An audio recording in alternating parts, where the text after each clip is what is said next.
Hi, this is Jane from Nashville, and you're listening to Two Broads Talking Politics.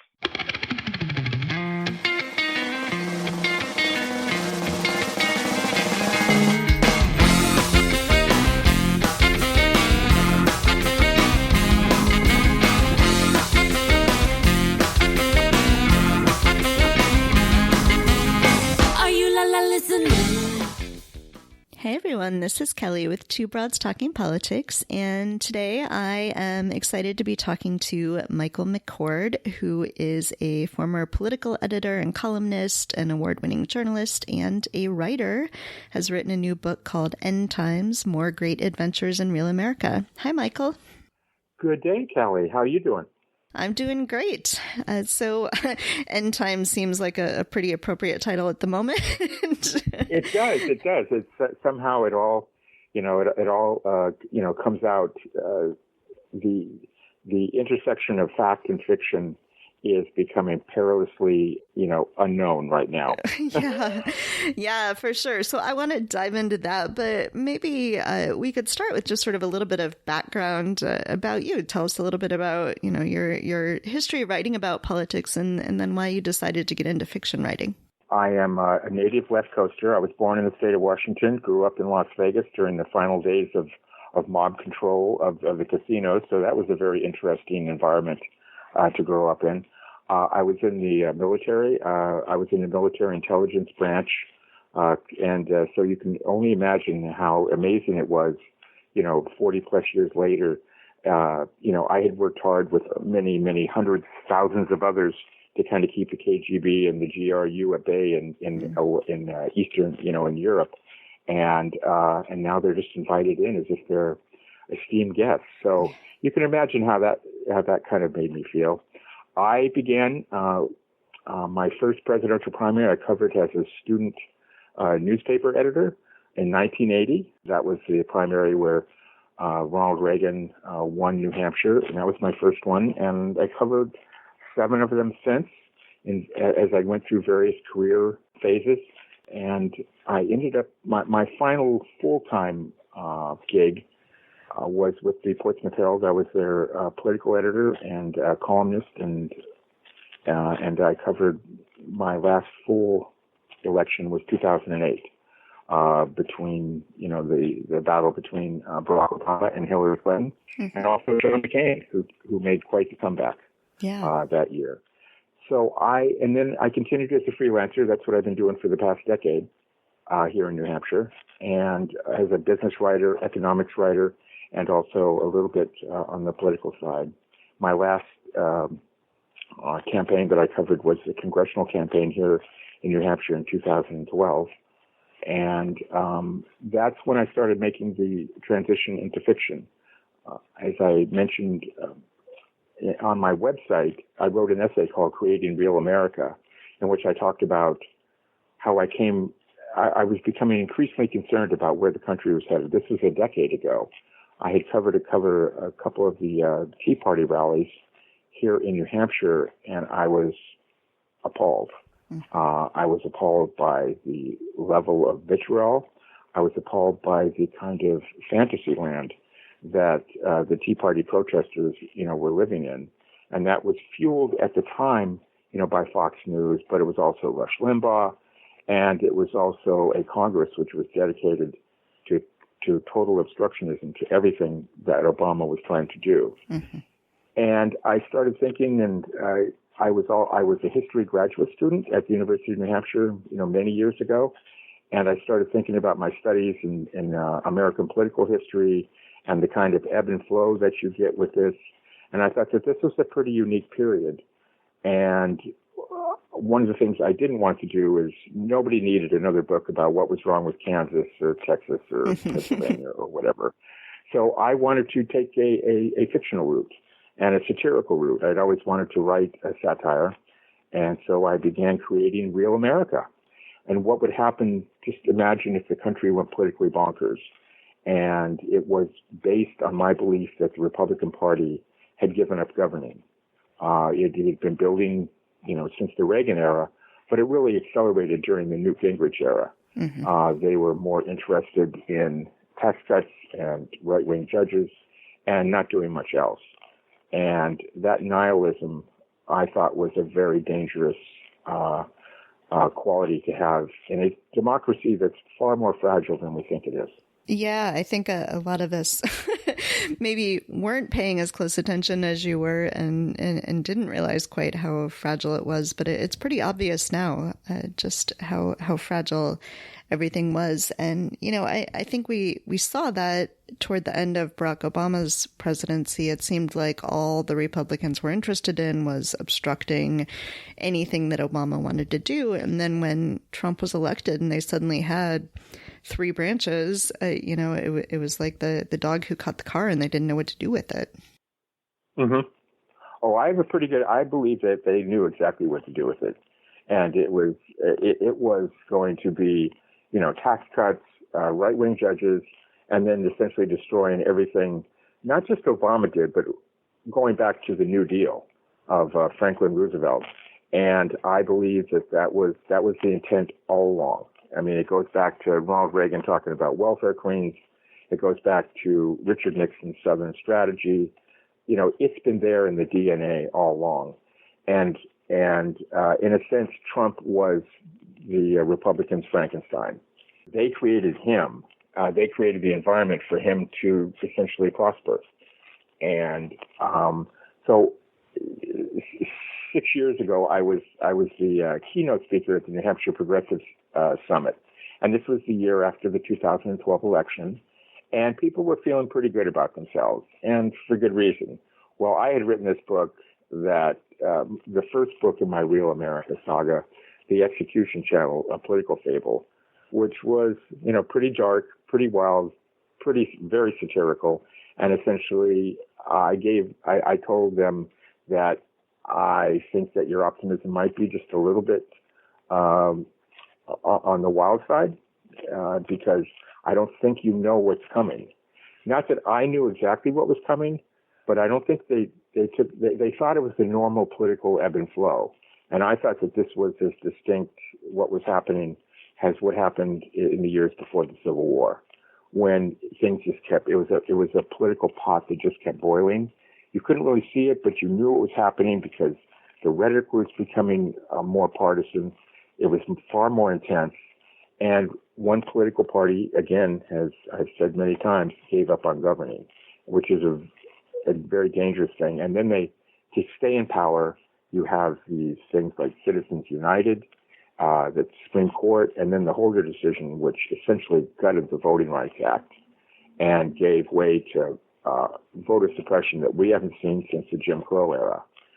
I thought those things were coming down the pike because the Republicans knew that with the changing demographics in the country, there was no way that they could stay in power unless they had like this solid South and then these pockets like Wisconsin or Michigan or Pennsylvania that they could be bulwark against the changing demographics. I mean, a far more diverse country than we've ever had before. And I thought that combination of racism and kind of appreciation for authoritarian needs and practices was dangerous. And so I said in the speech that I gave, I said that it's not going to be as easy as you think. Texas isn't going to turn blue right away. It might turn blue by the end of the decade, but it's certainly not going to turn blue in 2014 or 2016. There were just too many institutional barriers in place, and the Republicans were bound and determined to keep them in place.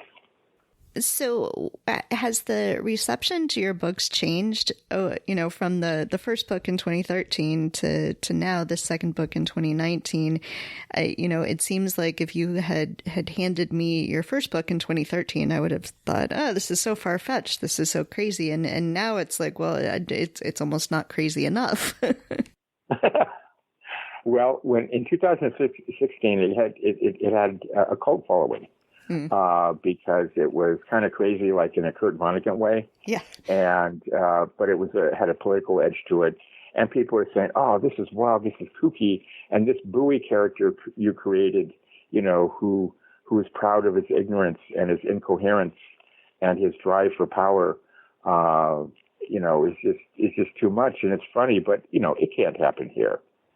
And then over the past couple of years, and especially since Trump was elected, I've had readers just reach out unsolicited to me and sent me emails and said, "Wow, you kind of saw what was happening."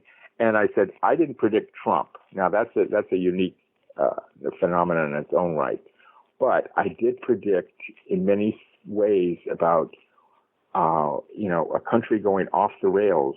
What could happen." Now the second book is really cutting close. One reader sent me an email and said, this book is pretty psychologically disturbing, which I think I took as a compliment because it's meant to shock you. Yeah. It's meant to say, what I'm saying, this isn't what's going to happen. This is like an alternative universe of what could happen, with all the madness. And I believe that we're closer than ever to a country having some kind of split. It won't be like the Civil War, but I think we are in the midst of a civil war, and we don't quite see it yet. And I think the civil war is between sane and insane America. And I think that the readers now that are reading this kind of see this and see what's happening. So what I created, I created a different second book for the second part of the Real American saga, in which there is a resistance, as you must have seen in the book. Mm-hmm. And, they are fighting back against this because Bowie, who's now the leader of Real America, they split. And now the old country is called Old USA, which is kind of stunned that this could happen. Mm-hmm. And can I read something from the book that kind of explains it? Sure, yeah, please do. Yeah.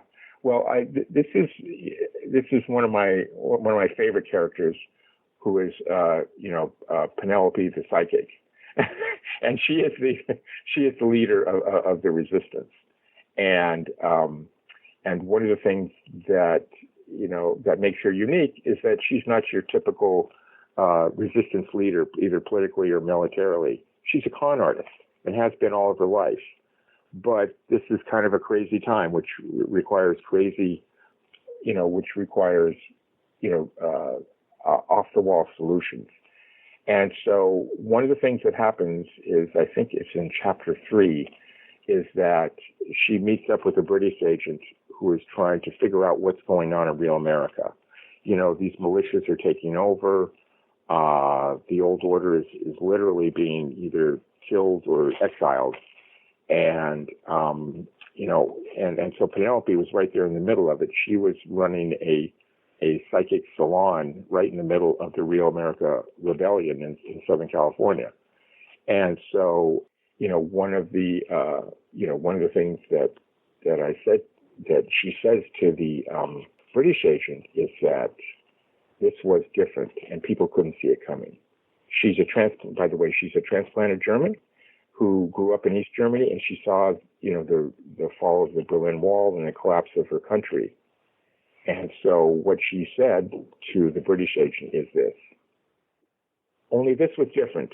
This was the violent political pot that had been simmering for years suddenly boiling over. They never imagined anything could change as they commuted to work and drove their kids to soccer practices or cozied up nightly at home with their digital toys. The clues were as clear as day to me, but I am predisposed to detect political disaster. I've lived it. These typically complacent Americans assumed stability and democracy were given like oxygen. By the time they paid attention, it was too late. And so in that passage, she kind of explains how the country fell apart. Mm-hmm. People just could not see what was happening because they couldn't believe it. They didn't trust what they were hearing, or they just assumed that what happened yesterday was going to happen tomorrow. Do you think that, so that was certainly the case before Trump. I think we were certainly headed that way. Do you think that's still the case, that people still aren't seeing what's happening, aren't believing what's happening? Sadly, I think that that is the case. Now, that doesn't mean, especially after we had, the Women's March, right after the inauguration, and we've had plenty of marches, and goodness knows the social media, engagement is very strong. But I still believe, remember, I think about 48% of Americans did not vote in the last election. Mm-hmm. And I'm very curious to see what's going to happen in the next election. And I still think that there's a huge chunk of this country that doesn't realize what's going on, regarding what the Trump administration is doing administratively, what they're doing to the environment, what they're doing to farmers, with the sheriffs, what they're doing to immigrants. The Republican Party's complete capitulation on this is dangerous, because there is nothing stopping him except, the resistance, that we see. And hopefully the Democratic Party, will become that bulwark, against that, after 2020. But I'm still not convinced, and we'll have to see in the election about what's going to happen. I'm far more pessimistic, and I don't like to admit this, but I'm far more pessimistic than I was in 2013. And I think part of it is for good reason. But I think that there is a huge chunk of this country, maybe up to 45% that are, they don't love Trump, but, they don't mind him. And I think that complacency is as dangerous as the nihilism of the Republican Party, which I think is evolved into, or devolved, depending on your perspective, into, a combination of a national crime syndicate and a death cult. Why did you choose to make your protagonist a con artist? Do you think that is the kind of personality that we need right now to sort of get us out of this mess? Well, she played a role in the first book, and one of the things that one of the many plot twists that I put into this one is that essentially the British come to our rescue, in this one. And they take the lead in trying to save America from itself, and which I thought was a nice historical twist. And she has capabilities, because the plot, there's actually a plot here about how the resistance works, and it brings in a lot of the information warfare stuff that we saw in the 2016 election, as I'm sure you noticed, to create these illusions of things that are happening that may or may not be happening. And so Penelope was meant to be kind of she is a con artist, but she's not a mean one. Mm-hmm. She's a professional.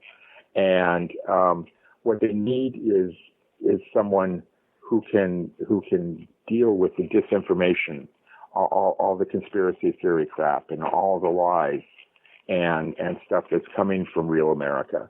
They need someone who can kind of either decipher it quickly and use it, or ignore it and just, bull ahead forward, to get the job done, to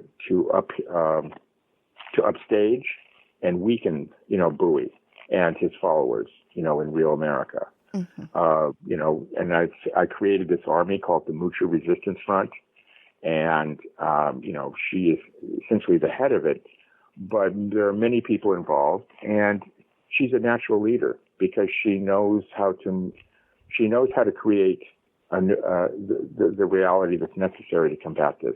Talk to me about figuring out how in the world to write satire when things are so crazy. I saw someone joking the other day that all the editors of The Onion have just resigned in disgust because they don't know how to top, this attempt to buy Greenland. So I know. I mean, how do you possibly write satire when the whole world feels like satire? Well, one of the things you do is, I started this, 6 years ago with a main character, my Emperor Supreme for life, Bowie, who was this larger than life character that I actually created out of 5 or 6 different ones, because he led the imbecile caucus in Congress. I had to create that. That was just, that was a given. And so he was kind of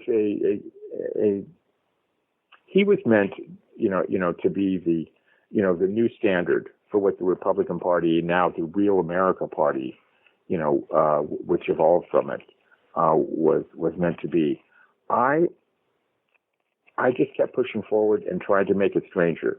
So of course, given, and it's especially almost shocking to me is that when I created the outline for this book, I had planned for a revival of slavery. And essentially this was like political slavery or people who sold themselves into slavery because they did not have the proper citizenship or they were poor.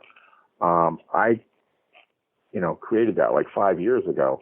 And then when you hear, what's happening, with the 1619 Project and the reaction to it, and then you have, this kind of revisionism on the, Confederate fringes about, well, slavery wasn't that bad, they got free room and board and vocational training, it was a way to help the country and stuff like that.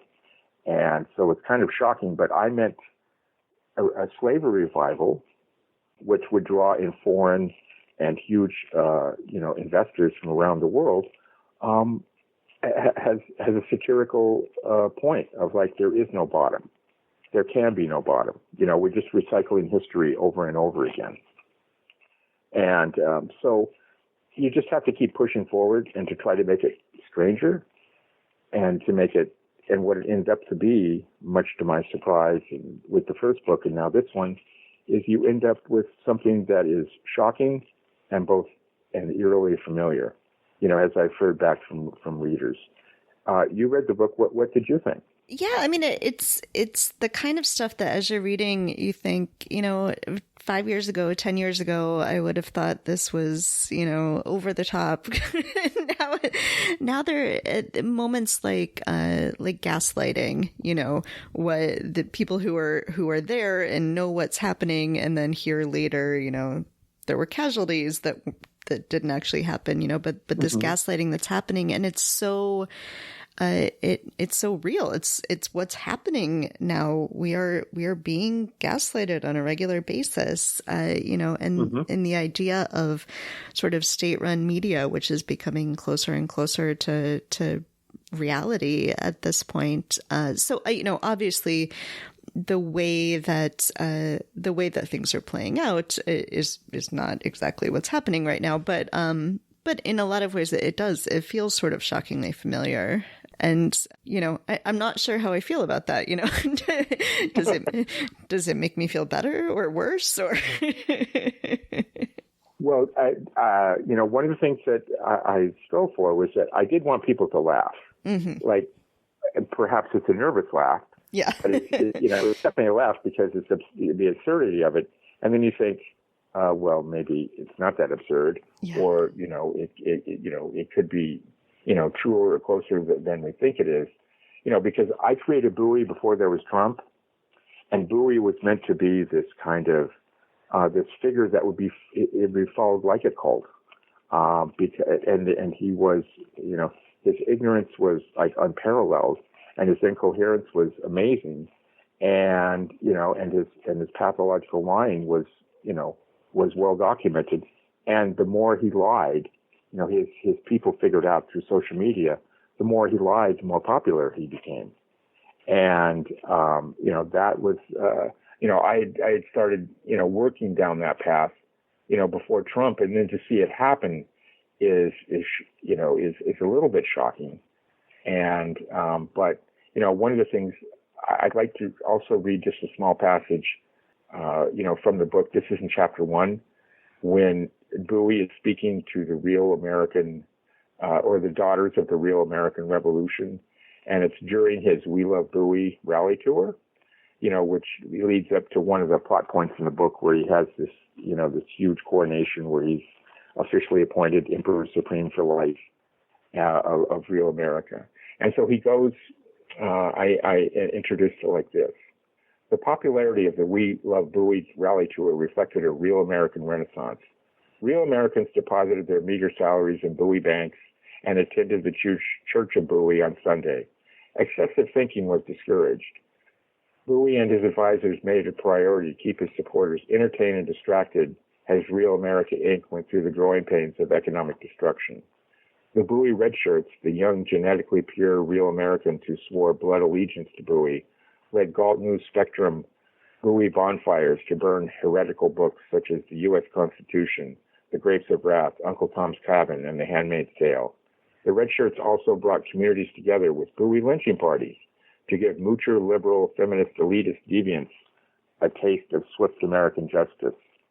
Bowie went to every corner of his country to spread his gospel. I am honored to be here, ladies, with my favorite women in this great palace of Galtian might. Now, don't blush here, but I want to thank you for setting the highest standards of fornication and procreation in the world, Bowie said in November 2021. The location highlighted the Galton imperatives in all its glory. Slave Mart, the largest free labor plantation in the Mississippi Liberty Territory, where 2,629 free labor slaves toiled 18 hours a day making We Love Bowie baseball caps. Because real America focuses on protecting you and keeping you at home supporting your valiant men, we need you to do your sacred work to keep fornicating and making white baby real Americans who will inherit the greatest of nations when they reach the age of consequence. You women of real America are on the front lines of protecting our great nation from harm. Mama Bowie told me the other day that real America needs lots and lots of white baby real Americans because the colored hordes mean to outbirth us and take over.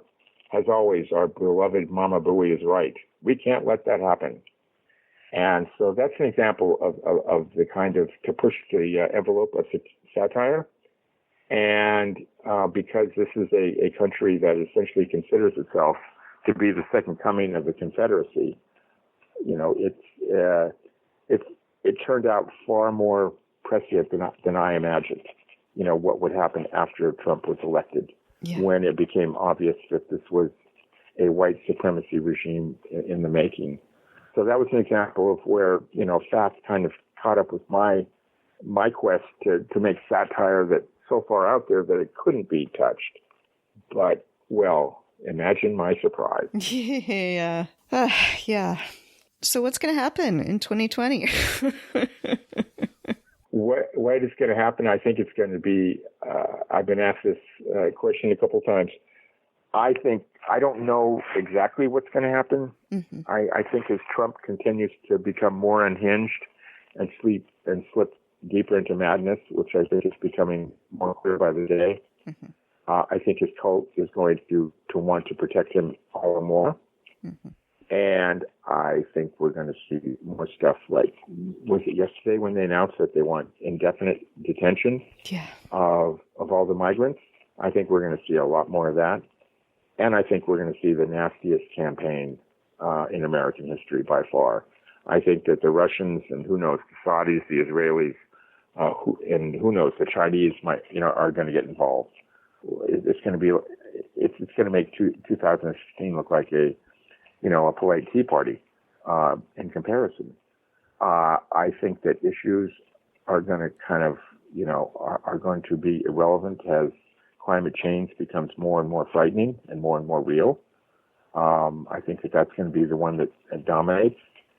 And it's going to take whoever the Democratic candidate, they're going to have to be able to handle themselves more deftly than we can even imagine now, mm-hmm. because it's going to be brutal.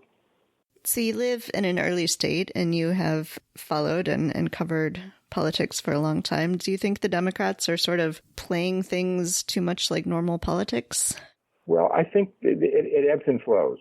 Mm-hmm. I mean, we have this, where, Elizabeth Warren, Kamala Harris, Joe Biden, certainly Beto O'Rourke, it's not normal to call the president of the United States, a white supremacist. Mm-hmm. That's, so you can tell we've kind of beyond, we've strayed beyond those boundaries for sure.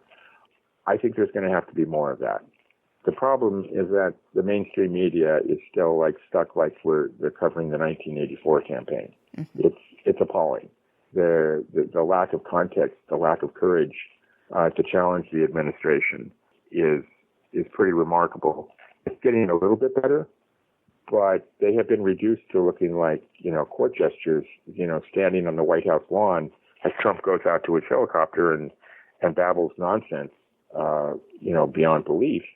And, if someone challenges him, you're the fake news media and you can't be trusted and you don't even know what you're talking about, and et cetera, et cetera, et cetera. So it's going to be somewhat difficult because of that. But I think that the Democratic candidates are going to be helped a little bit by the impeachment proceedings in the House, because I think that slowly but surely the sheer weight of criminality of this regime is going to be revealed, and I think that is going to help them, and they're going to be able to piggyback on that. So I believe that once again we're going to end up, this time probably maybe 5 to 7 million more Americans are going to vote against Trump than before, which is still kind of shocking when you think what's happened over the past, 3 years. But, let's just hope that, the Electoral College math will work out. Because, again, one of the things that I was concerned about a decade ago, and I'm even more concerned, I'm not sure if this continues along this path. For example, if Trump is reelected, I'm not sure that our Constitution can last much longer. Yeah. Because, between the Senate and the filibuster, which essentially just stops legislation in deadness track, and we can make no progress as a country, and the courts. I would hope, I'm not going to expect it, but I would hope that a Democratic candidate for president will say, I'm going to encourage the Senate to drop the filibuster, and I'm going to add 2 members to the Supreme Court. Mm-hmm. Because no matter what happens, even if the Democrats take the House, the Senate, and the White House, there is a reactionary Supreme Court just waiting there to stop everything. Mm-hmm. And that is a reality, for the next 10 to 20 years, and that we're going to have to deal with. And again, one of the things that in my first book I talked about was the kind of the new mathematics of democracy, where the majority is essentially ignored for the most part. How long can a democracy sustain that? What do you think? Yeah, I mean, it feels in a lot of ways like we're pretty close to a tipping point right now. I live in, of course, a very blue area on the south side of Chicago, and so I tend to be kind of insulated from all of this to a certain extent. But when I go other places, I go and travel to see my parents in Ohio, for instance. I mean, it feels sometimes like different parts of the country are like different countries, like you're going to a foreign land where people don't believe the same things you believe. And I'm not sure that the country and the Constitution can survive what's going on. Mm-hmm. Well, that's one of the things, that's why I created, essentially this split up, because the country couldn't handle it anymore. Where the strain just became, or as Marx would say, the contradictions became so overwhelming that they strangled, what we think of our democracy. And so I do agree with you in terms of, and not only that, but within states. Mm-hmm. I mean, you can go to certain parts of, like you live in Chicago. If you were to go to Philadelphia, that'd be one thing. But if you go outside into the parts where, political pundits used to call, the Alabama part of Pennsylvania, it's a very different thing. I mean, I was in Pennsylvania, going through some rural parts back in May, and I can't tell you the number of Trump stickers. I can't tell you the number of MAGA hats I saw, and it's kind of shocking because we don't see that in the part of New Hampshire where I live, which is like your Chicago. We're somewhat insulated, as you are.